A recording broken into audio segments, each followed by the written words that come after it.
బాబు మీ కొంట్లో బాలేదు.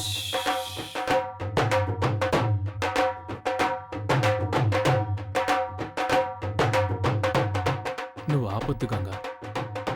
ఆయన ఎంత సంతోషంగా కనిపిస్తున్నారో చూడు. మనం ఇదే కదా కోరుకున్నాం.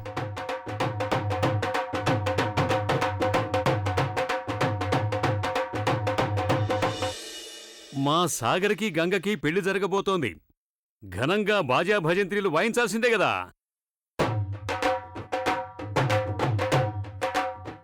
నాన్నను చూడు. చిన్నపిల్లల మొహంలో ఎలాంటి సంతోషం ఉంటుందో ఆయన మొహంలో నాకు అలాంటి సంతోషమే కనిపిస్తుంది ఇప్పుడు. వాళ్ళకి నచ్చిన వస్తువు దొరికితే ఇలాగే సంతోషిస్తారు. అవును, మన పెళ్లి గురించి అందరికంటే ఎక్కువగా బాబుకే సంతోషంగా ఉంది. రైట్. ఎందుకంటే ఆయన దృష్టిలో ఈ పెళ్లి నిజమైంది, నాటకం కాదు.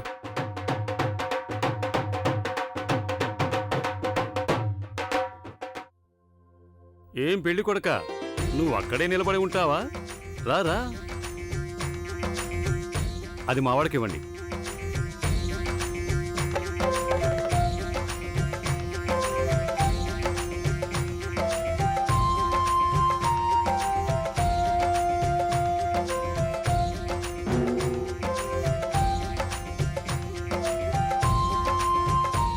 రెడీనా? ఒక్క నిమిషం ఆగండి. పెళ్లి జరగబోతుంది నాకే, కానీ మమ్మీకి నాన్నకి మళ్ళీ పెళ్లి జరగాలి వాళ్ళ యానివర్సరీకి.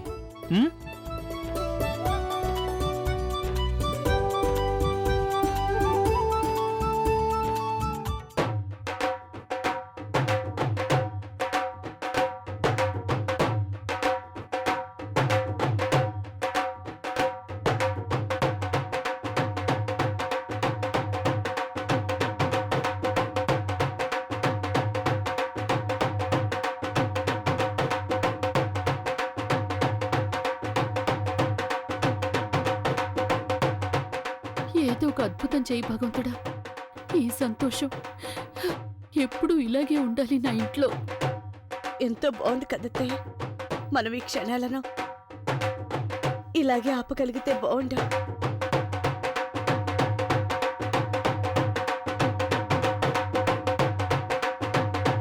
ప్రదీప్ చతుర్వేది గారు, తమరు ఇక్కడికి రావటానికి ఇన్విటేషన్ కావాలా? రారా రారా. సాగర్,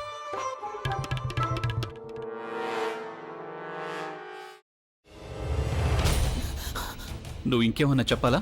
ఇంకేమన్నా అబద్ధం చెప్పాలనుకుంటే చెప్పేయి. నేను చూడాలనుకుంటున్నాను నన్ను మోసం చేయడానికి నువ్వు ఎంత నీచానికి దిగజారగలవు అని. ఎందుకు ఆలియా, ఎందుకు నువ్వు ఇలా చేసావు? నీకు తెలుసు కదా నానమ్మ తర్వాత నీ ఒక్కదానిని కదా నేను పూర్తిగా నమ్మేది. ఏమన్నావు నువ్వు? ఈ మధ్య అన్నిటినీ మర్చిపోతున్నావా? అది చాలు. వాటిలో ఉన్న శక్తి విషయాన్ని గ్రహించి మనకు వివరిస్తాయి.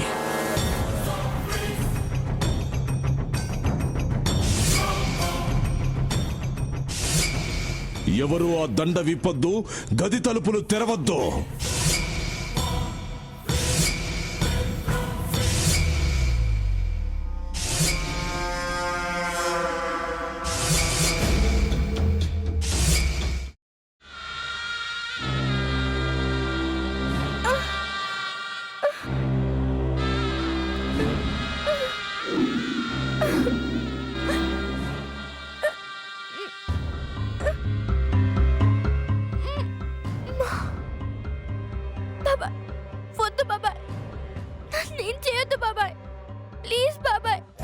నీకు నిజం తెలిసినప్పుడే నా ఆలోచనలో నువ్వు చచ్చిపోయావు.